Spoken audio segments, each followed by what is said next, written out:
Hi everyone, welcome to Prep Talk. Today I will discuss about the fundamental rights of Indian Constitution, यानी भारतीय संविधान के मूल अधिकारों के बारे में आज हम चर्चा करने वाले हैं।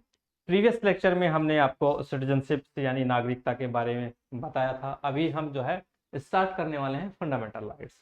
देखिए, फंडामेंटल राइट्स जो हैं हमारे जो क्लासिफाइड हैं इंडियन कॉन्स्टिट्यूशन में, वो आर्टिकल 12 यानी अनुच्छेद 12 से लेकर अनुच्छेद 35 तक दिए गए हैं। तो अनुच्छेद 12 से लेकर अनुच्छेद 35 तक भारतीय संविधान में जो है मूल अधिकारों का वर्णन किया गया है। तो फंडामेंटल राइट्स को अब हम स्टार्ट करते हैं। फंडामेंटल राइट्स होते क्या हैं, क्यों दिए जाते हैं, तो ये हम बातें करते हैं। चलिए स्टार्ट करते हैं। फंडामेंटल राइट्स,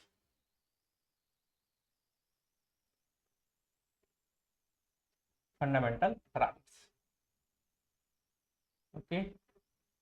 देखिए, जो फंडामेंटल राइट्स हैं आपके, ठीक है, तो ये एक्चुअल में स्टेट की तरफ से दिए जाते हैं। किसको?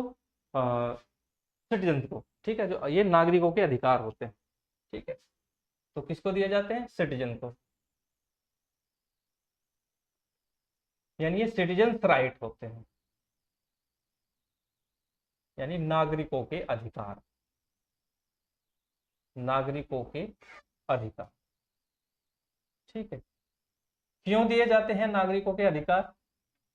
ये क्या है कि जो स्टेट है, स्टेट मीन्स यहाँ से आप आइडिया लगा सकते हैं, गवर्नमेंट है। स्टेट मीन्स गवर्नमेंट, यानी सरकार को क्या करते हैं? सरकार को डिक्टेटरशिप से प्रोहिबिटेड करते हैं, यानी उसकी जो अनार्की होती है उससे प्रोहिबिटेड करते हैं। इनको राज्य कभी छीन नहीं सकता है मूल अधिकारों को किसी से भी। तो जो स्टेट है इनको कंट्रोल करते हैं, स्टेट को, फॉर सिटीजन यानी नागरिकों के लिए। ये आपने ध्यान रखना है, ठीक है।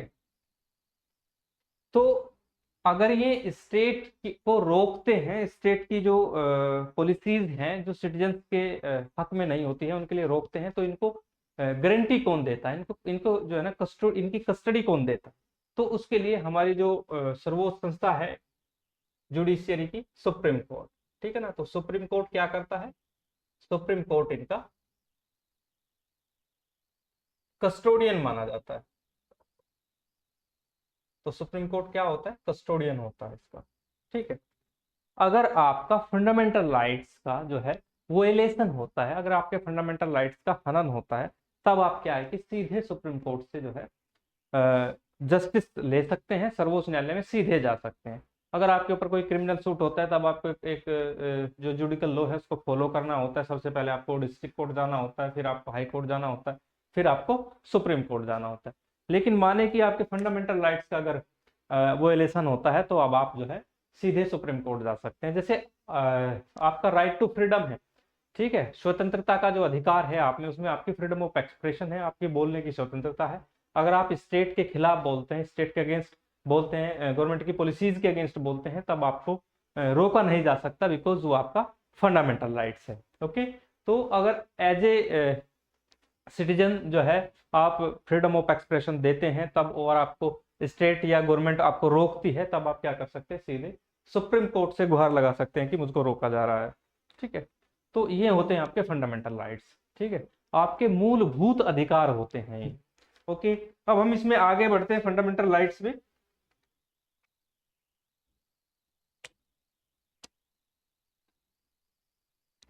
आपके जो फंडामेंटल राइट्स हैं वो आपके 7 फंडामेंटल राइट्स हैं। कितने थे? जो आपका मूल संविधान है उसने 7 फंडामेंटल राइट्स को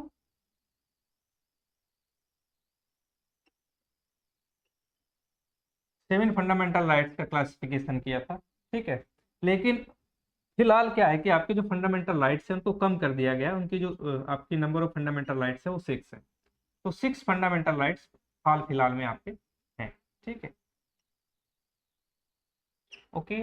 अब ये क्या है कि आपके फंडामेंटल राइट 6 ही क्यों है? क्योंकि आपका एक फंडामेंटल राइट था जिसका नाम था राइट टू प्रॉपर्टी, यानी एक अमेंडमेंट हुआ था, 44th अमेंडमेंट।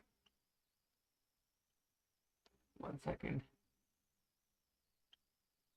तो 44th अमेंडमेंट 1979 में हुआ था, और इसमें क्या था कि आपका जो राइट टू प्रॉपर्टी था, राइट टू प्रॉपर्टी यानी संपत्ति का जो अधिकार है आपका उसको हटा दिया गया था और इसको आर्टिकल 300A में डाला गया। ठीक है, तो आपका जो राइट टू प्रॉपर्टी है, राइट टू प्रॉपर्टी अब आपका कौन सॉरी फंडामेंटल राइट नहीं है, आपका मूल अधिकार नहीं है। ठीक है, आपको जो है ये डाल दिया गया है 300A में। अब यहाँ पे मैं आपसे पूछना चाहता हूँ, अब ये किस टाइप का जो है राइट हो गया है? अब ये फंडामेंटल राइट तो रहा नहीं है, अब ये राइट हो गया आपका कॉन्स्टिट्यूशनल राइट, यानी अब ये आपका संवैधानिक अधिकार है। तो कैसा है? Constitutional right. कॉन्स्टिट्यूशनल राइट यानी आपका राइट टू प्रॉपर्टी कैसा है? आपका संवैधानिक अधिकार है, न कि आपका फंडामेंटल राइट है। यहाँ पे ध्यान रखना है। ओके, तो आर्टिकल 1 सेकेंड 300A में इसको डाला गया है और ये आपका कॉन्स्टिट्यूशनल राइट हो गया है। अब हम बातें करते हैं जो हमारे 6 फंडामेंटल राइट है, अब हम उनको डिस्कस करते हैं। 6 फंडामेंटल राइट्स में सबसे पहला आता है आपका, फर्स्ट आता है आपका right to equality. Right to equality यानी राइट टू इक्वालिटी है आपका, एक सेकेंड, राइट टू इक्वालिटी आपका समानता का अधिकार होता है। ठीक है, तो आर्टिकल 14 से लेकर आर्टिकल 18 तक क्या है? आपका राइट टू इक्वालिटी है। यानी आर्टिकल 14 से 18 तक, 18 तक आपका क्या है? आपका समानता के अधिकारों को वर्णित किया गया है, उनका वर्णन किया गया है, क्या क्या हमारे समानता के अधिकार है। तो पहला जो आपका अधिकार है वो राइट टू इक्वालिटी यानी समानता का अधिकार माना जाता है। ठीक है, सेकंड चलते हैं आपका right to freedom. Right to freedom, ठीक है, तो राइट टू जो फ्रीडम है आपका, इसको क्या कहते हैं? ये आर्टिकल 19 से 22 तक है। इसको हम कहते हैं स्वतंत्रता का अधिकार। आपको किस टाइप की स्वतंत्रता है? आपको बोलने की स्वतंत्रता है, आपको खाने की, पीने की, नहाने की, धोने की, ठीक है, घूमने की, आपको एजुकेशन लेने की। ठीक है, ये सारी जो है आपको स्वतंत्रता है। तो इसमें जितनी भी स्वतंत्रताएं हैं, जितनी भी फ्रीडम्स हैं, वो सारी आर्टिकल 19 और 22 से लेकर 22 तक, 19, 20, 21, 22 में आपको बताई गई है। तो दूसरा जो पार्ट है हमारा फंडामेंटल राइट्स का, that's name is right to freedom, और इसमें सारी जो फ्रीडम्स हैं आपकी, वो सारी फ्रीडम्स इनसे बताई जाती हैं। थर्ड चलते हैं। ठीक है, थर्ड है आपका right against exploitation. Right against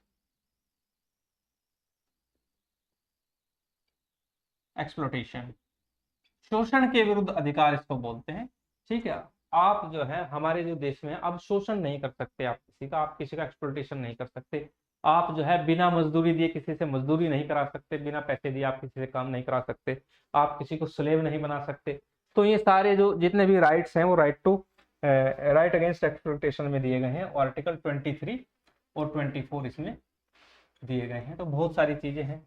ठीक है, कम उम्र के बच्चों को आप जो है ना जोखिम भरे कार्यों में नहीं लगा सकते, जैसे कारखाने, फैक्ट्रीज, बहुत सारी चीजें होती हैं। तो ये सारी बातें इसमें राइट अगेंस्ट एक्सप्लॉयटेशन में आती है। ठीक है, फिर आता है fourth, right to freedom of religion.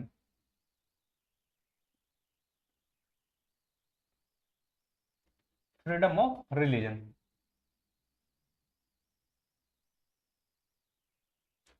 जो धर्म की स्वतंत्रता है। ठीक है, रिलीजन माने मैं कोई भी रिलीजन को प्रैक्टिस कर सकता हूँ, मुझे पूरी स्वतंत्रता है।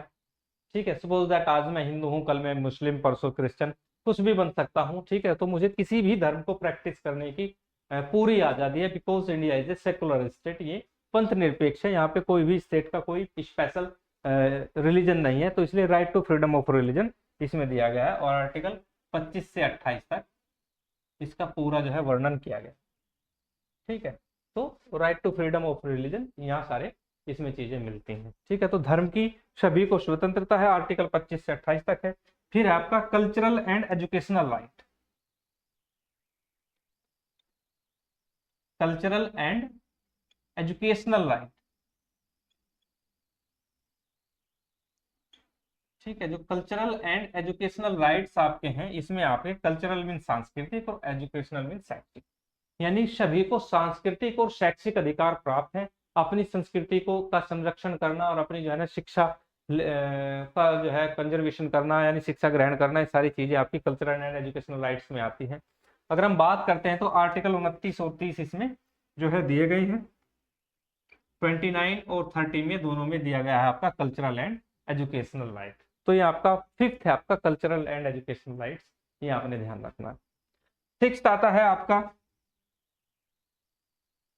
Right to constitutional remedies.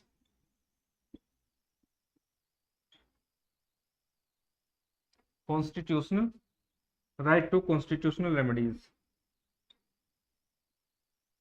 ठीक है। आर्टिकल जो है कॉन्स्टिट्यूशनल रेमेडीज में आपका 31 और 32, सॉरी आर्टिकल 32 में ही कॉन्स्टिट्यूशनल रेमेडीज दिया गया है, ठीक है।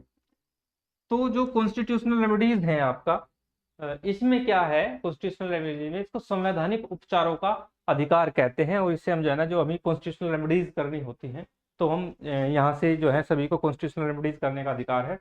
और इसको जो है कॉन्स्टिट्यूशन की सोल ऑफ कॉन्स्टिट्यूशन बताया था बाबा साहेब डॉक्टर भीमराव अम्बेडकर ने। तो ये टोटल जो है आपके 6 राइट है। आगे अगर हम बात करते हैं, अब हम एक एक करके सभी को डिफाइन कर लेते हैं, ठीक है। तो चलिए स्टार्ट करते हैं।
अब हम डिस्कस करते हैं फीचर्स ऑफ फंडामेंटल राइट्स, यानी फंडामेंटल राइट्स की प्रकृति कैसी है और क्या क्या फीचर्स हैं फंडामेंटल राइट्स के, उसको हम डिस्कस करते हैं। ओके, तो स्टार्ट करते हैं features of fundamental rights.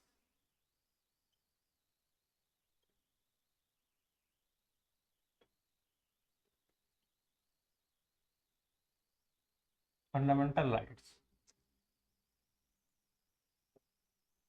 Features of fundamental rights. Okay, तो ये जो है आपके फीचर्स ऑफ फंडामेंटल राइट्स हैं, इनकी हम एक एक करके जो प्रकृति है उनको हम डिस्कस कर लेते हैं। फर्स्ट हम लिखते हैं इसमें, दे आर नॉट एब्सोल्यूट, ये एब्सोल्यूट नहीं है, they are not absolute but qualified, लेकिन क्वालिफाइड है, ठीक है, बट क्वालिफाइड। जो आपके फंडामेंटल राइट्स होते हैं एब्सोल्यूट नहीं है लेकिन क्वालिफाइड माने जाते हैं, ठीक है। तो fundamental rights are not absolute but qualified. Okay, second हम बात करते हैं इसमें, सेकंड आता है आपका, they can impose reasonable, sorry, the state can not, sorry can be reasonable restriction, यानी जो है आपका स्टेट क्या है कि इस पर रीजनेबल रेस्ट्रिक्शन लगा सकते, ठीक है, तर्क संगत रेस्ट्रिक्शंस लगाई जा सकती हैं राज्य की तरफ से फंडामेंटल राइट्स पर। तो इनकी प्रकृति ऐसी नहीं है कि राज्य इन पर जो है ना रीजनेबल रेस्ट्रिक्शंस नहीं लगा सकता है, तो राज्य लगा सकता है, ये आपने ध्यान रखना, ठीक है। तो state can impose reasonable restrictions. Third आता है, दे आर जस्टिसिएबल, ये वाद योग्य माने जाते हैं, they are justiciable, they are justiciable, ठीक है। तो आपके जो फंडामेंटल राइट्स हैं वो सभी जो है ना वाद योग्य हैं, तो ये ध्यान रखना जस्टिसिएबल है। And they are, and they are one second,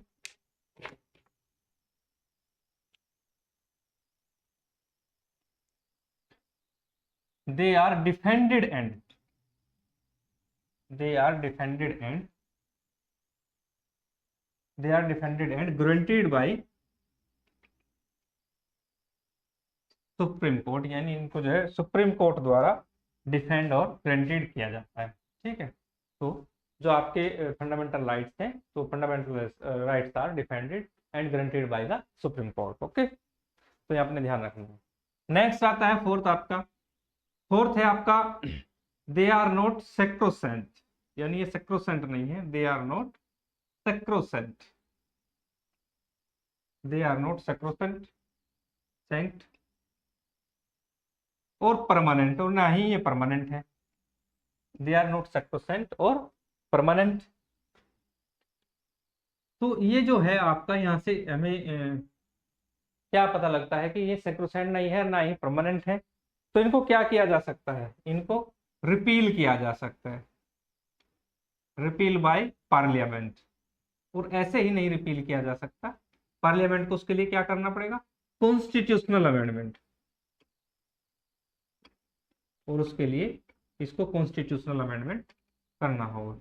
ठीक है, तो ये आपने ध्यान रखना है। तो by the constitutional amendment repealed, parliament repealed the fundamental rights. ठीक है, तो ये आपको ध्यान रखना है कि constitutional, by the constitutional amendment parliament repeal to the fundamental rights any time.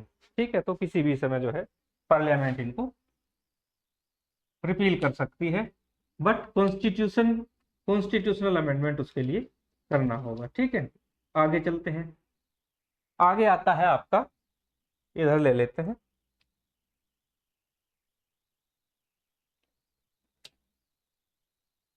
आगे अगर हम बात करते हैं तो दे कैन बी सस्पेंडेड, इसको इधर ही ले लेते हैं। फिर आपका फिफ्थ है दे कैन बी सस्पेंडेड, इनको सस्पेंड भी किया जाता है, suspended during the national emergency, यानी राष्ट्रीय आपात के दौरान इनको सस्पेंड किया जा सकता है, ड्यूरिंग द नेशनल इमरजेंसी। ये आपने ध्यान रखना है, राष्ट्रीय आपात के दौरान इनको सस्पेंड किया जा सकता है, ये ध्यान रखना है। ठीक है, अब आपको कहें कि इसमें दो आपके आर्टिकल्स हैं फंडामेंटल राइट्स के जिनको सस्पेंड नहीं किया जा सकता, वो आपने ध्यान रखना है। कौन कौन से हैं, वो हैं आपके आर्टिकल 21 और आर्टिकल 20 और 21, सॉरी 20 और 21 को सस्पेंड नहीं किया जा सकता है। तो ये फीचर्स थे आपके कॉन्स्टिट्यूशनल फंडामेंटल राइट्स के। ठीक है, तो फंडामेंटल राइट्स के जो भी आपके स्पेसिफिक फीचर्स थे वो मैंने सभी आपको बता दिए हैं। अब हम एक एक करके जो है फंडामेंटल राइट्स को डिस्कस कर लेते हैं। पहला आता है, फर्स्ट आता है आपका right to equality, right to equality यानी समानता का अधिकार। ओके, तो ये जो समानता का अधिकार है, इसमें एक एक आर्टिकल को हम जो है डिस्कस करते हैं। तो ये स्टार्ट होते हैं, सबसे पहले आपका जो है आर्टिकल 14 है, आर्टिकल 14 से स्टार्ट होता है। तो आर्टिकल 14 क्या कहता है, आर्टिकल 14 कहता है इक्विटी बिफोर लॉ। क्या कहता है आर्टिकल 14, आर्टिकल 14 कहता है इक्वालिटी बिफोर लॉ, यानी विधि के समक्ष क्षमता या समानता। ठीक है, तो एवरी सिटीजन जो है या फॉरेनर्स जो है विधि के समक्ष समान है, तो ये आपने ध्यान रखना है। तो इसको मैं ऐसे लिख देता हूं, the state shall not B, the state, sorry,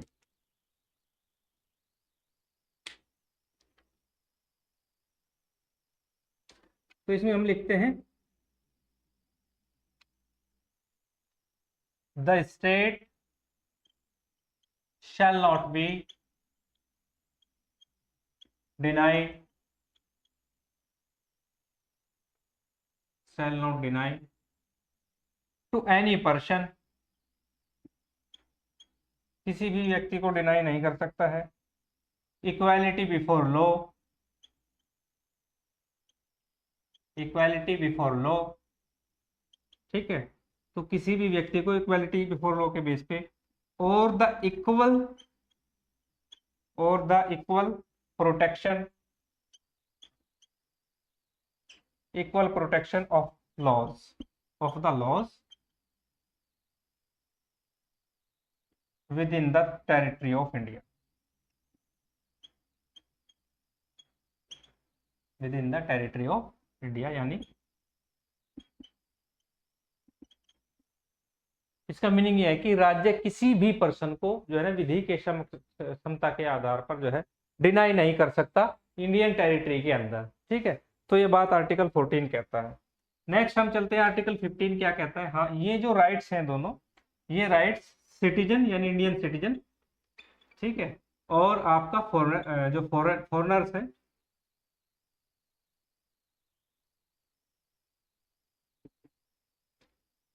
Indian citizens और फॉरेनर्स दोनों के लिए है, ये आपको ध्यान रखना है। आर्टिकल 14 जो है, आर्टिकल 14 भारतीय और विदेशी दोनों के लिए है, दोनों का मूल अधिकार माना जाएगा। ठीक है, चलिए आगे चलते हैं।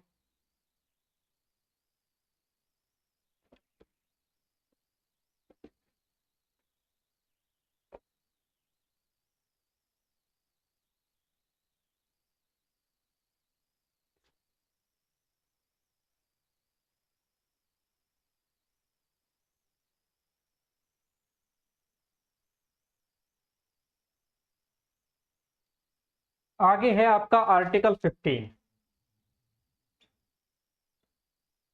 आर्टिकल 15।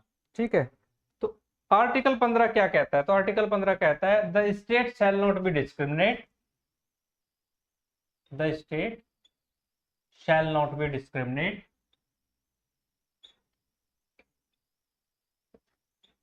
यानी राज्य जो है डिस्क्रिमिनेशन नहीं कर सकता, भेदभाव नहीं कर सकता ऑन द बेसिस ऑफ, यानी किसके आधार पे नहीं कर सकता? शैल not be discriminate against any citizen, यानी किसी भी नागरिक के लिए, against any citizen,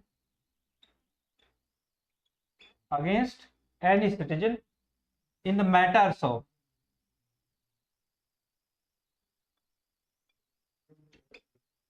in the matters of. अब हम वो बेस लिखेंगे कैसे नहीं कर सकता है, in the matters of,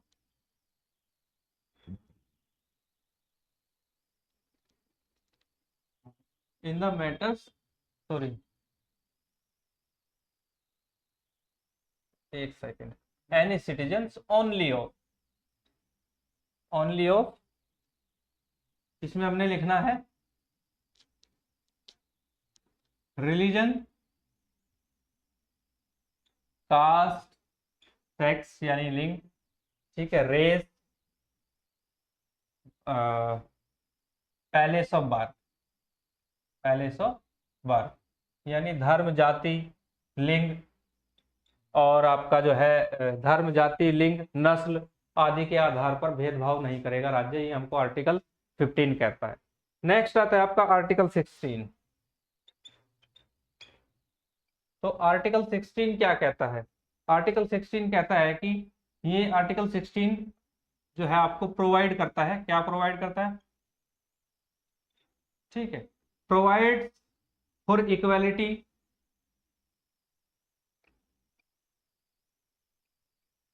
equality of opportunities यानी अवसरों की समानता,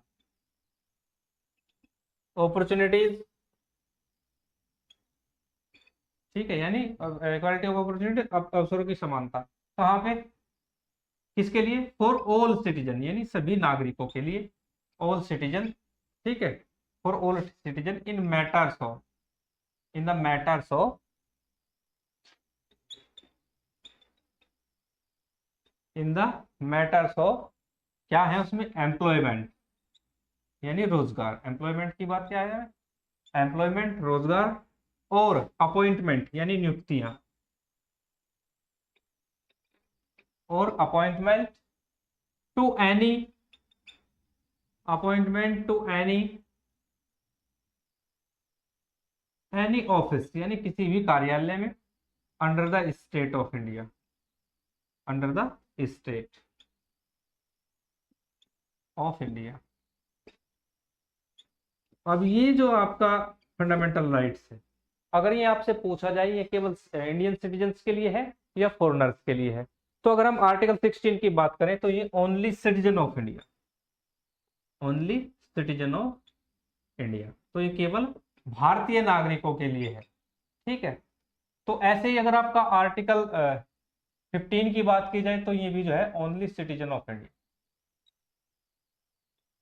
ये केवल जो है भारतीय नागरिकों के लिए है, ये भी आपने ध्यान रखना है। ठीक है, तो केवल भारतीय नागरिकों के लिए आपका आर्टिकल 15 और 16 दोनों केवल भारतीय नागरिकों के लिए है, फॉरेन्स के लिए ये नहीं है, तो आपने ध्यान रखना है। Article 15 only citizen of India और आर्टिकल 16 ये भी ओनली सिटीजन ऑफ इंडिया।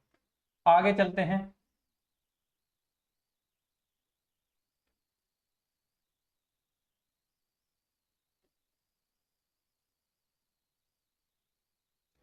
अब इसके बाद आता है आर्टिकल 17।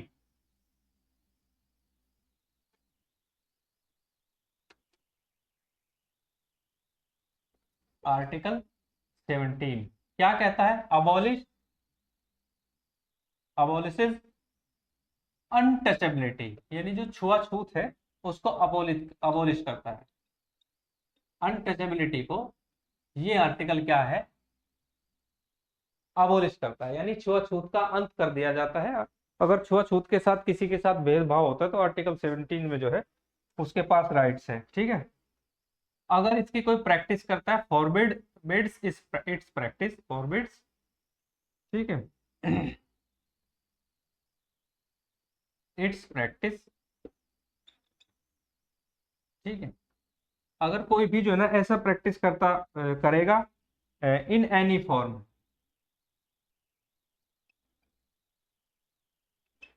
तो वो भी जो आर्टिकल 17 के तहत अनटचेबिलिटी में आएगा है। तो इनकी जो प्रैक्टिसेस हैं अनटचेबिलिटी की, सारी सभी का जो है अंत कर दिया जाता है, यानी छुआछूत का अंत कर दिया जाता है आर्टिकल 17 के तहत। ठीक है, तो ये आपको ध्यान रखना है। अब पूछा जाए ये किसके लिए है, ओनली इंडियन के लिए है या फॉरेनर्स के लिए है? तो ये सभी के लिए है, बाहर का व्यक्ति भी जो है अनटचेबिलिटी नहीं करता, तो सिटीजन्स एंड फॉरेनर्स दोनों के लिए है, ये आपने ध्यान रखना है। ठीक है, तो अनुच्छेद 17 क्या है? अनुच्छेद 17 अस्पृश्यता का अंत करता है, यानी छुआछूत का अंत करता है। ठीक है, अब आता है आपका आर्टिकल 18। आर्टिकल 18 क्या है कि पहले जो टाइटल्स ब्रिटिश गवर्नमेंट देती थी, जैसे राय बहादुर और ये नाइटहुड वगैरह, इन सभी टाइटल्स का जो है जितने भी टाइटल्स किसी को दिए जाते थे, जागीरदार, जमींदार वगैरह जो भी था, रैयतदार या विलेज हेडमैन वगैरह, सभी जितने भी टाइटल्स हैं सबका जो है एंड करता है आर्टिकल 18 से। इस टाइप का कोई टाइटल नहीं रहेगा। तो अबॉलिशेस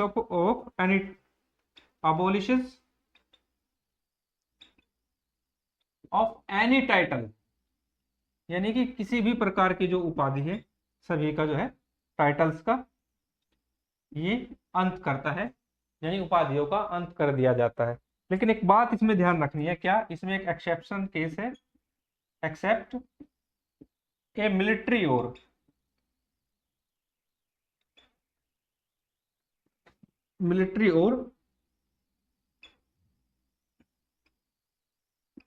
एकेडमिक डिस्टिंक्शन,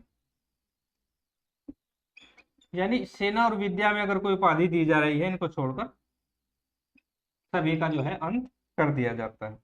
ठीक है, अब इनकी हम बात करते हैं तो ये भी जो है सिटीजन और फॉरेनर्स दोनों के लिए है, तो ये आपने ध्यान रखना है। तो ध्यान रहे, अनुच्छेद 18 उपाधियों का अंत करता है, बशर्ते कि इसमें जो है ना सेना और विद्या संबंधी कोई भी उपाधि को छोड़कर सभी उपाधियों का अंत कर दिया जाता है। इसी तरह आर्टिकल 17 में जो है जो अनटचेबिलिटी है, यानी अस्पृश्यता है, उसका अंत कर दिया जाता है और इस प्रकार की सभी प्रैक्टिसेस को अबोलिश कर दिया जाता है। आर्टिकल 15 कह रहा है कि the state shall not be discriminate against any citizen only of religion, caste, sex, race, place of birth. तो ये ध्यान रखना है, केवल जो है भारतीय नागरिकों के लिए है। आर्टिकल 15 जो है भारतीय नागरिकों के लिए है। इसी तरह आर्टिकल 16 क्या कह रहा था? Provides for equality of opportunities for all citizen in the matters of employment और appointment in the office of Indian state, यानी भारतीय जो कार्यालय है उसमें कहीं भी जो है किसी भी प्रकार का जो एम्प्लॉयमेंट और अपॉइंटमेंट है, ठीक है, उसमें इक्वालिटी प्रदान करता है। ठीक है, ये भी केवल जो है ओनली सिटीजन्स ऑफ इंडिया, यानी केवल भारतीय नागरिकों के लिए, बाहरी किसी फॉरेनर्स के लिए किसी को भी जो है ना इक्वालिटी नहीं मिलती है एम्प्लॉयमेंट और opportunities, sorry, employment and appointment में, ये ध्यान रखना है। तो ये जो हमारा फर्स्ट था, ठीक है, राइट टू इक्वलिटीज ये हमारा जो है समाप्त हो गया। नेक्स्ट चैप्टर से हम जो है ना आगे के जितने भी हमारे जो फंडामेंटल राइट्स हैं उनको डिस्कस करेंगे। ओके, आज के लिए इतना ही। Thank you.